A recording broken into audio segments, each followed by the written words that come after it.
Good evening and welcome to another episode of Crime Pays, but Botany Doesn't. Today I was coming to you from Oakland, California, and I'm just outside the lab of a friend of mine who's dedicated pretty much his whole life to the study of wild mushrooms. Let's take a look and see what he's got going on. Hey, Joey. Hey Alan, how's it going? Good.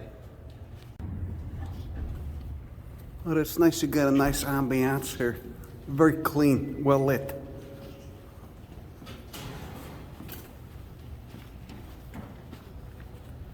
So what are we going to get into today? This is where I study wild mushrooms.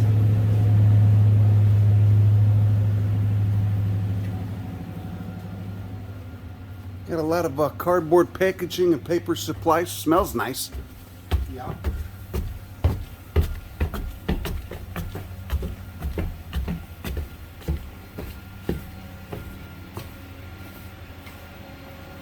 All right, here we are. So this is your lab. Yep. And what do you got going on? What's with these? Looks like vats of trucker piss. What is this exactly? These are liquid cultures, so they have different fungi growing in them. Okay, so these are liquid cultures, and why are they vibrating like that? Why is it agitating them? Keeps them oxygenated. That's just mycelium in there. There's no spores. Yeah, this is mycelium. I autoclaved them, and they're sterile. So what would you do with these then? Well, I'm going to use them to inoculate more liquid cultures.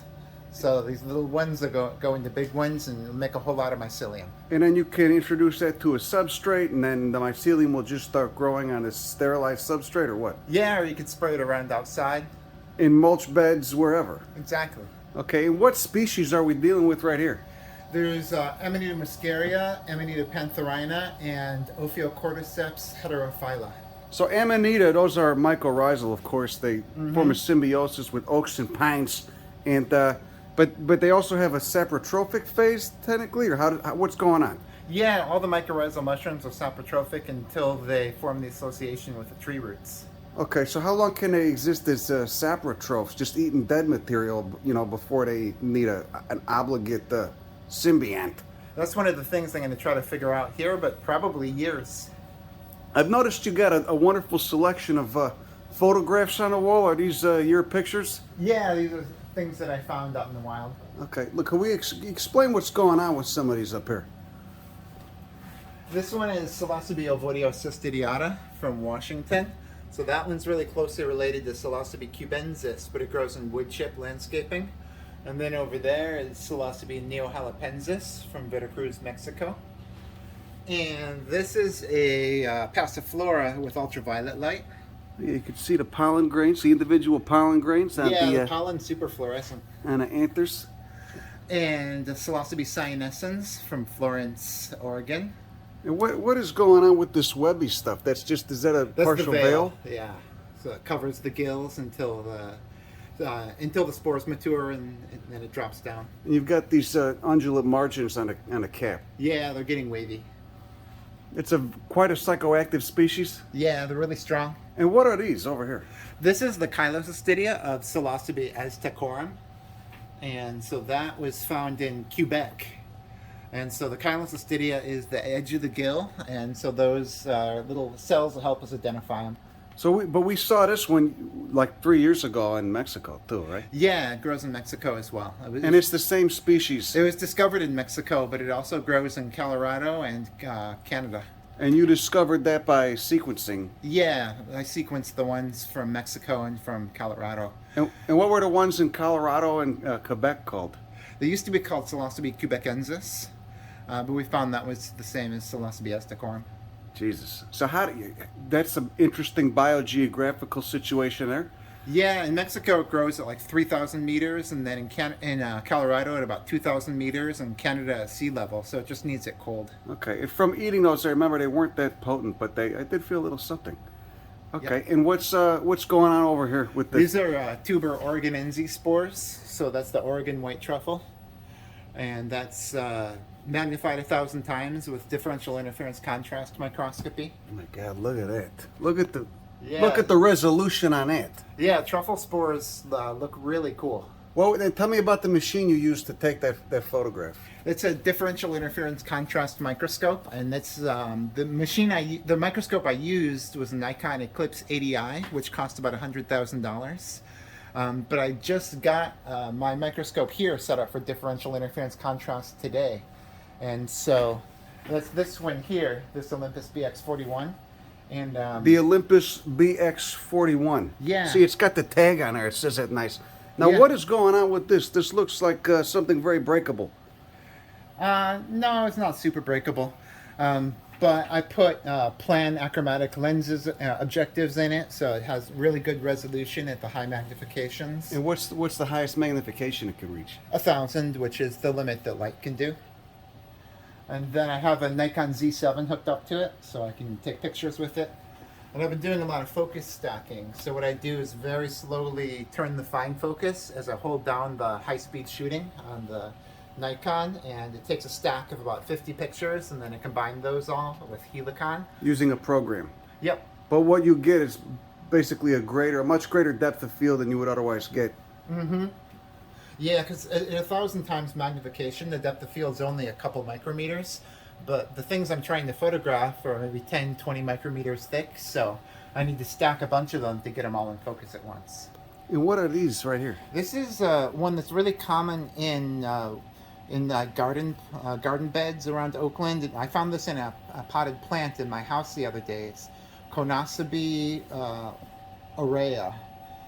And so, Saprotroph? yeah. Jesus. So you're using this primarily to take pictures of spores, or what Spores, exactly? Chyloscystidia, Pleurocystidia. Now explain the It difference looks like between I have explain the difference between Chyloscystidia and Pleurocystidia. Chyloscystidia are on the gill edges, and Pleurocystidia are on the gill faces. Right now, I have the Pileopellis in there, and if you take your phone and hold it right up there, you can actually see what I'm looking at. Okay, let's take a look at this right now.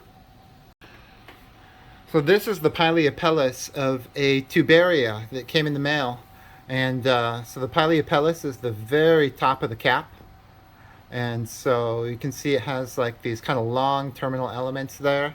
Look at the resolution on it. Yeah, It's like a full frontal. Jesus Christ! yeah, it's pretty And cool. so people just send you stuff. Yeah, and so this came in the mail from Pennsylvania, and over here is the Pilus trema, so the inside of the pileus. And then down here, there's some, here's a cross-section of a gill, so you can see some basidia and lamellar trema.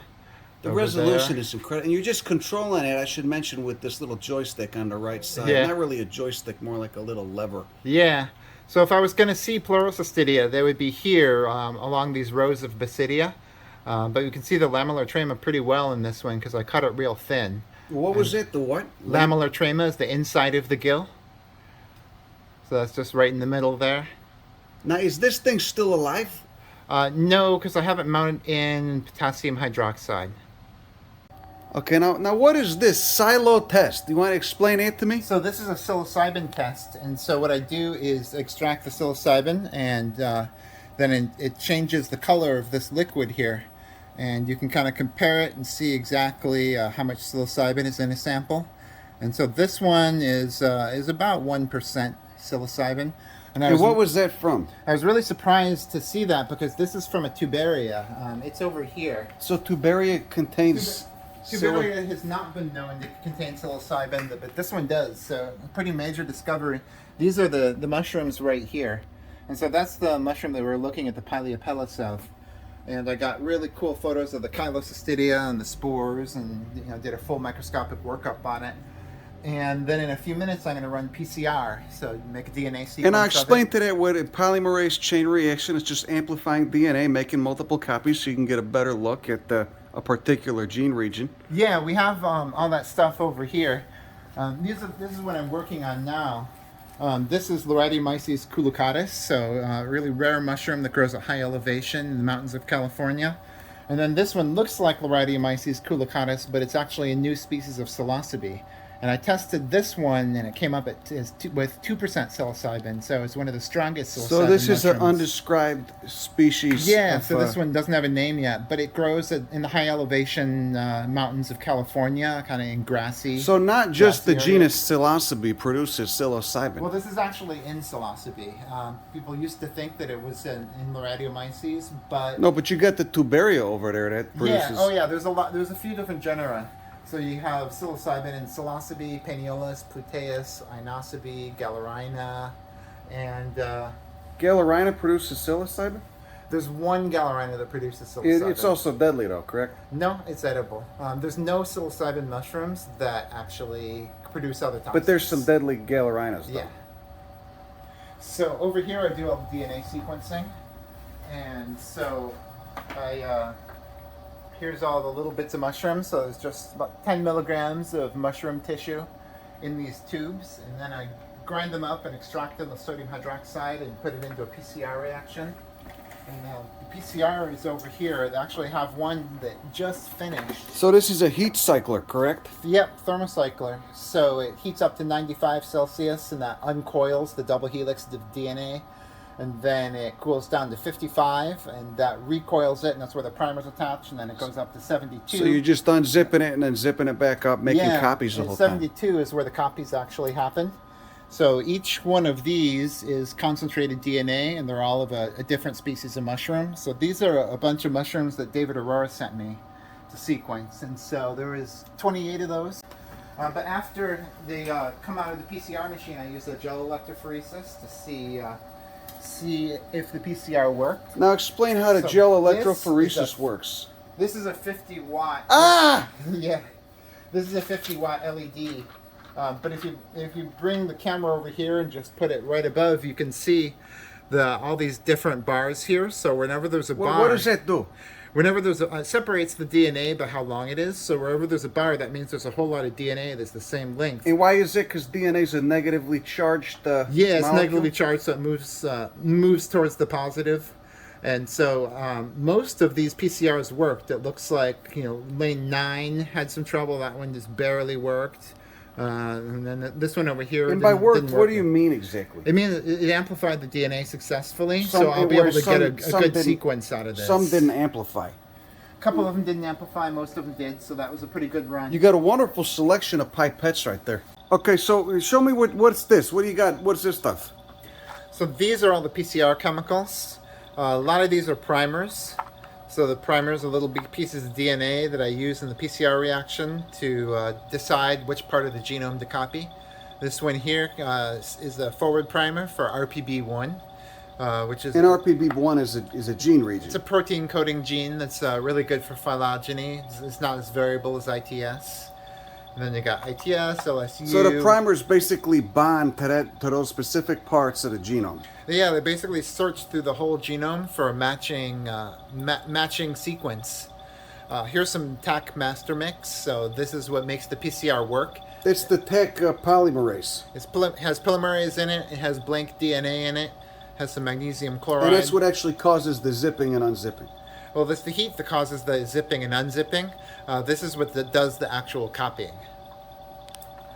And then here is some DNA stain. So this one is Cyber Gold, which is a super accurate, very super sensitive DNA stain. So that's so you can see the DNA on a gel electrophoresis gel. Here's a DNA ladder, so you can see how long your DNA is.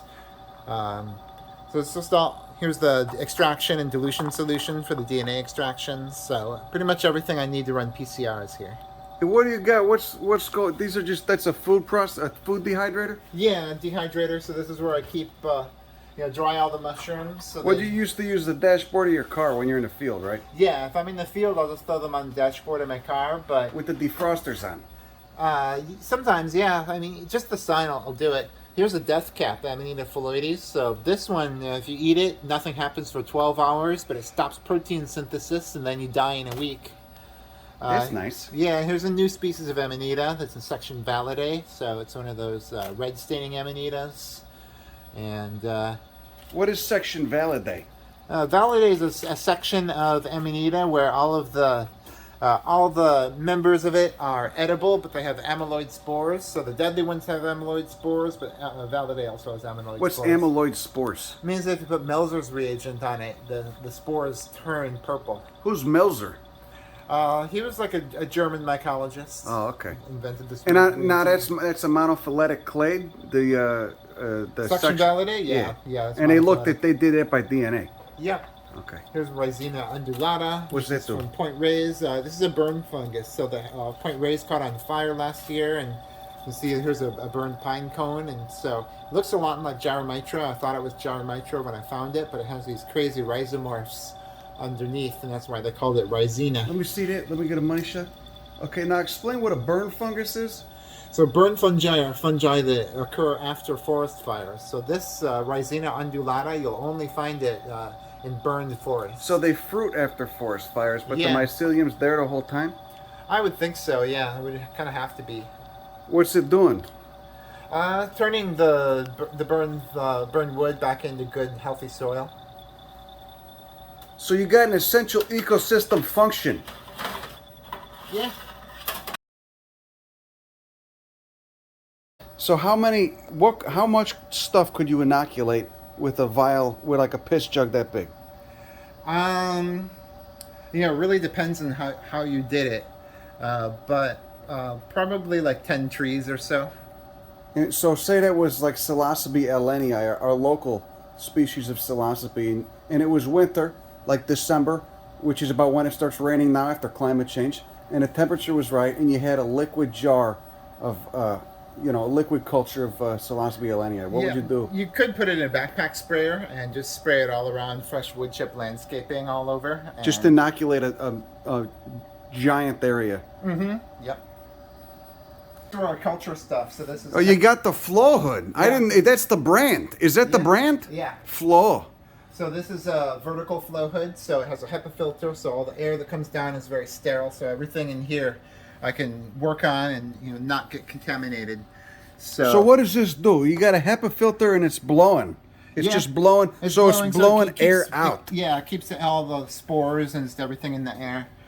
So if you got some slob that sneezes or blows their nose, it's not going to go there because it's a higher pressure coming out. Yeah. What is this? This one here is TW2. So this is a strain of Psilocybe cubensis, and this is the strain that won the psilocybin cup. Oh, how about that?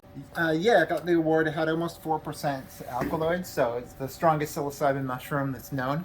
So that's the culture of that. So that'll really send you into the vortex of self-enlightenment, and Well, I got a whole bunch of really rare stuff on agar here. Here's like a Galeropsis palatrocoides, which was a psilocybin mushroom that was discovered at Mount Shasta in the 1930s. And, but it's not in the genus Psilocybe. It will be. It will be. So yeah. Really? Yeah. Have you been able to look at the DNA on that one yet? Yeah, that's how I know that it will be. It's sister species to Psilocybe piliculosa. So now tell me, what gene regions are you looking at when you're going to decide to lump these in? ITS or what?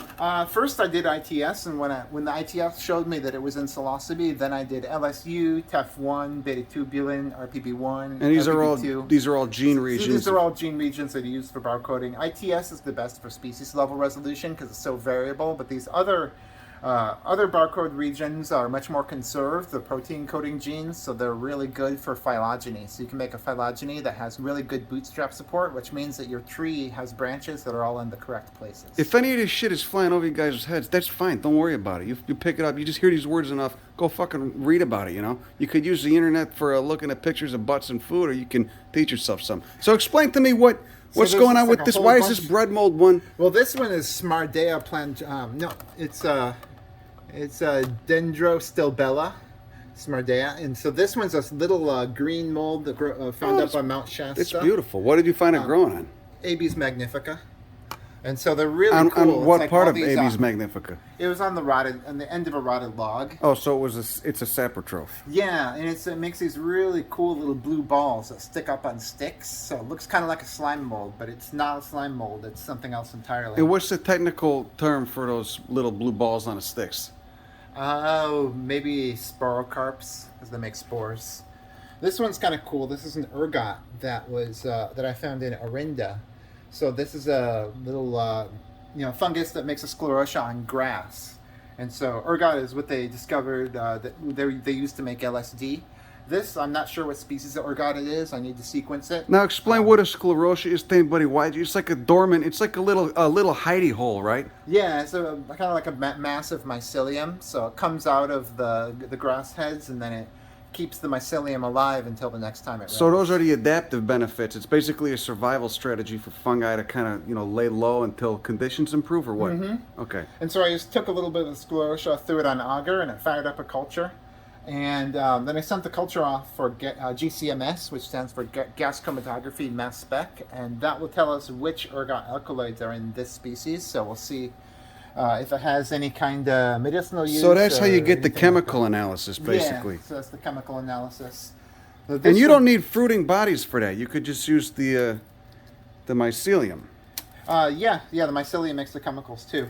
And here's one called Paneolus papillinaceus, and this one is Paneolus, and a lot of Paneolus make psilocybin, but this one does not make psilocybin, but it does make other tryptamines. So it makes things like I think 4-hydroxytryptophan and some tryptamines that are really close to psilocybin but haven't been banned yet. And the adaptive benefits of psilocybin, at least, and we talked about this in the Jason Slaughter review, is that they basically discourage the appetite. Is that what it's thought to be? Maybe. I don't think anybody knows why the mushrooms have psilocybin, but they might control insects in some way. But there's multiple genetic pathways evolving multiple times at different lineages. Yeah, the inosebes have psilocybin in them, but they have a completely different set of, a completely different psilocybin gene cluster than Psilocybe and Paneolus. And Right, so it's not like everything that produces psilocybin is necessarily related, and they produce psilocybin because they share a common ancestor. They're not related at all.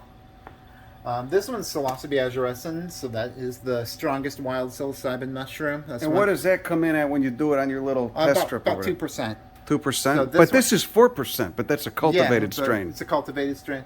This one I collected up in Grays County, Washington, so right at the border between Oregon and Washington. These grow. And then here is a monokaryotic isolate of Psilocybe cyanescens. Now, what does that mean? Where do you get the monokaryotic what? Yeah, so this picture over here of the Psilocybe cyanescens, this is the mushroom that I used to make this.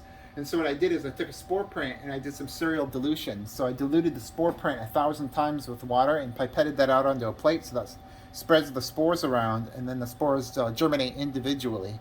So this has just half the genome, which means that I can mate it with other fungi here. You get the whole genetic recombination thing going on? Yeah, so I'm going to see if it'll mate with Psilocybe azurescens, make some sort of hybrid. I didn't know fungi could do that.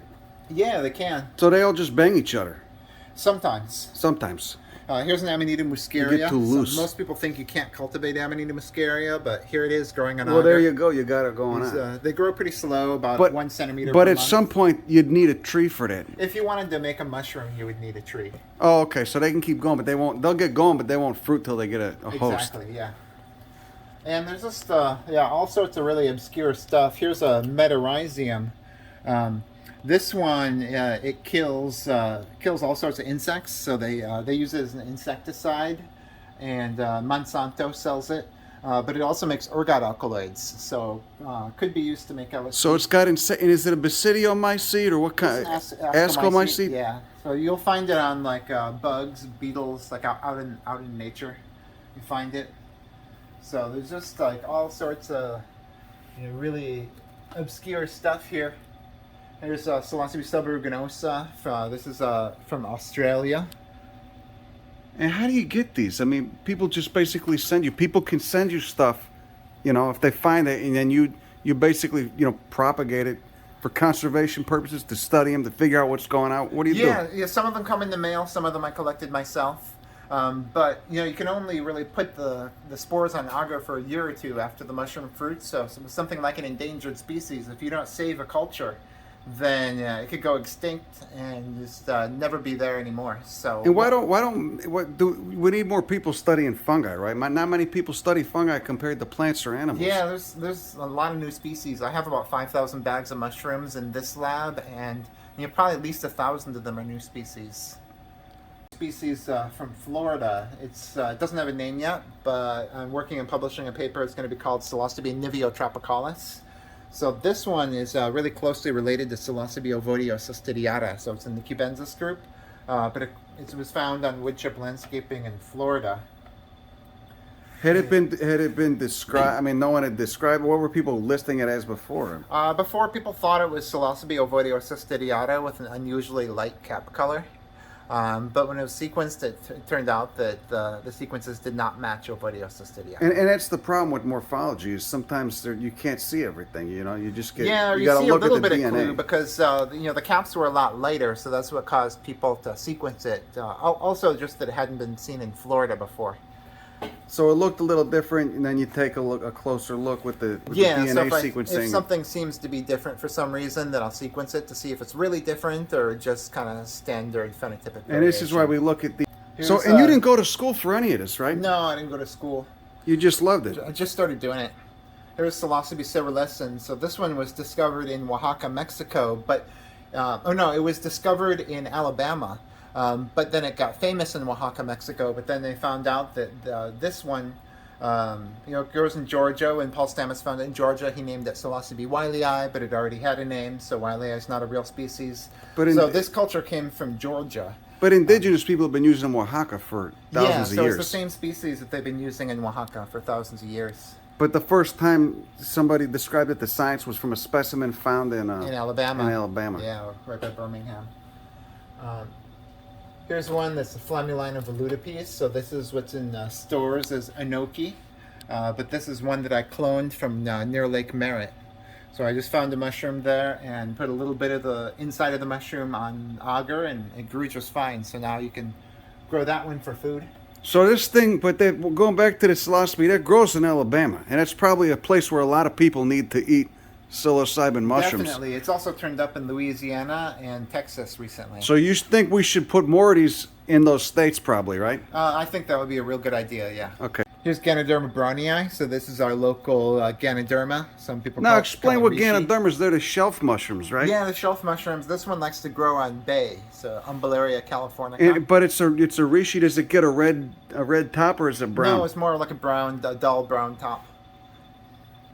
But it has a lot of the same chemicals that the red top one Are those does. really medicinal or is that horse shit?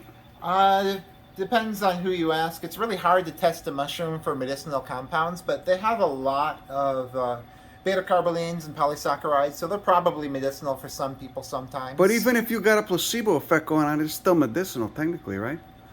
Yeah, placebo even if effect you works. think it is, Also, I think it does have an antidepressant effect. Put it in your ass and right. They need to do more studies on all these for sure. What other good stuff you got here? Show me that psilocybe from Morocco you were just talking about over there. So the Psilocybe maryi is from Morocco, and so North Africa. And what's the habitat that it grows in? It grows in the woods. Atlas So, Mountains? like, Higher elevation probably? Probably, yeah. They get more rain up there. Do you think that Cedrus atlantica and Psilocybe maryi have ever met before? Do you think they grow together sympatrically? Possibly? I don't know. This one's super rare. I have this one so I could create a monokaryotic culture and do full genome sequencing on it. Because what I want to do is figure out if it's the same as Psilocybe cerbica. And I suspect it might be. And if it is the same as Psilocybe cerbica, then Psilocybe maryi is the oldest name for it. Have you been able to see that one, live specimens, like juicy specimens, not dried? No, just one cap came in the mail, and I was able to fire up a culture, and so now I can study it. It's super rare. It hasn't been seen since like maybe 1927 or so. Jesus. Yeah.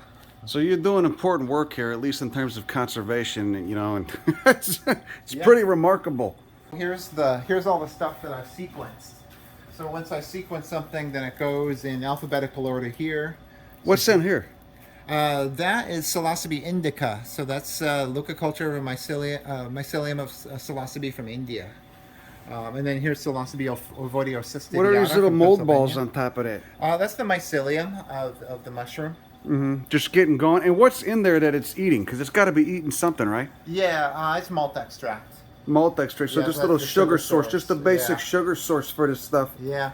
Here's a Psilocybe elenii that was collected in 2011. So this one we're going to do potency testing on and see if it's still potent after 10 years or so. And here's Does psilocybin degrade? You know, for anyone watching. Psilocybin is pretty stable, but psilocin degrades pretty well. But So then, if someone's got it in their fridge or something, or they got it stuffed in an old shoe in their closet, say they live in Iowa or something, does it go bad? well, psilocybin itself is very stable, but psilocin is not very stable. However, there's some enzymes in mushrooms that dephosphorylate psilocybin and turn it into psilocin. But those enzymes need water to be able to dephosphorylate the psilocybin and break it down. So if you keep the psilocybin mushrooms extremely dry, then those enzymes cannot change the psilocybin into psilocin, and they'll stay good a lot longer. Okay, so you got to keep them dry. Yeah. But then when you eat them, what happens? I mean, what's the best way to do it? You put it in tea or what? Tea is a good way. Some people just eat them. Doesn't really matter. Okay. So there's just all sorts of stuff. All of these have been sequenced and put into GenBanks. So. And then what do you do with these? They go to a herbarium or something or what? Well, they're about ready to go to herbarium now because the DNA's in GenBank, and when people find the same mushroom and sequence it, my photos and microscopy will come up. So one thing I want to do is just do real good microscopy on all these. So if Get somebody money wants to- shots. You want to get Yeah, good money somebody wants shots. to study them, instead of having to get a little bit of this collection in the mail, they can just look at my microscopy and. So you're basically taking money shots for Creative Commons use. Yeah. Here's a new species of hygrocybe. They call it Porpulomoma. It was Hemidopetus calyptiformis is what they call it, but actually that's a European species. So this I found here in Oakland, and the DNA sequence is way different. So that's a new species. Here's one that's not a new species. This came in the mail from Morocco, Pleurotus pulmonaria. So that's an edible it's an oyster mushroom. Yeah. And so I sequenced that one, and it came out just the same as the oysters here. So that's a really widely distributed species. So it's the same species. It just gets around. Mm-hmm. Okay, so I'm really interested in this, the silo test. So explain to me what's going on. What is this? So my friend Felix in Germany invented these. They just came in the mail, but this is a miraculous silo Q-test kit, and so it has some DNA or psilocybin extraction solution here. So you weigh out 150 milligrams of any dried psilocybin mushroom, put it in this vial, shake it out for 10 minutes, and then you put it in the second vial, which has some reagents that change color when they react with the tryptamines, and then you keep that at boiling temperature for about 15 minutes, and then just based on the color you can tell what percentage of psilocybin your sample has. Well, you got the Salvia divinorum and a pot by the window. That's nice. And this is Psilocybe zapotecorum, right? Yeah, that was from Jalapa.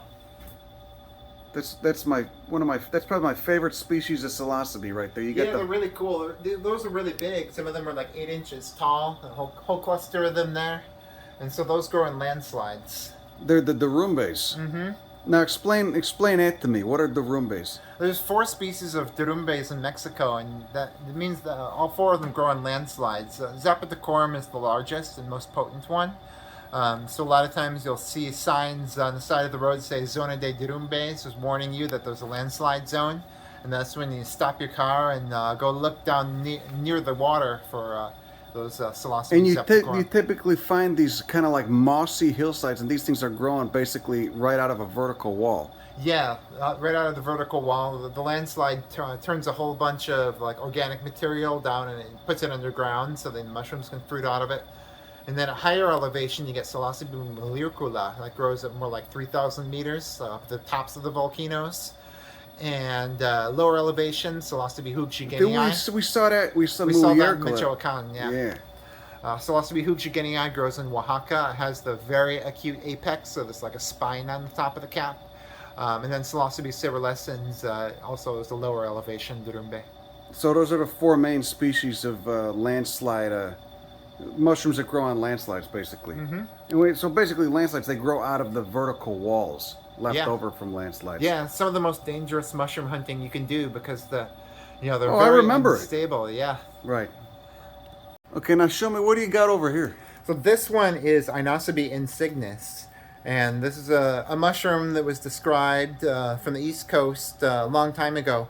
But recently somebody found it in Ohio and they sent it to me, and I did the psilocybin test on it, and it turned out that it had psilocybin in it. So this is the only Inocybe that's tested positive for psilocybin from North America. Now tell me, Inocybe, is that mycorrhizal? Yeah, cyclotroph- Inocybe is a mycorrhizal genus, so this is the only ectomycorrhizal genus that has psilocybin in it.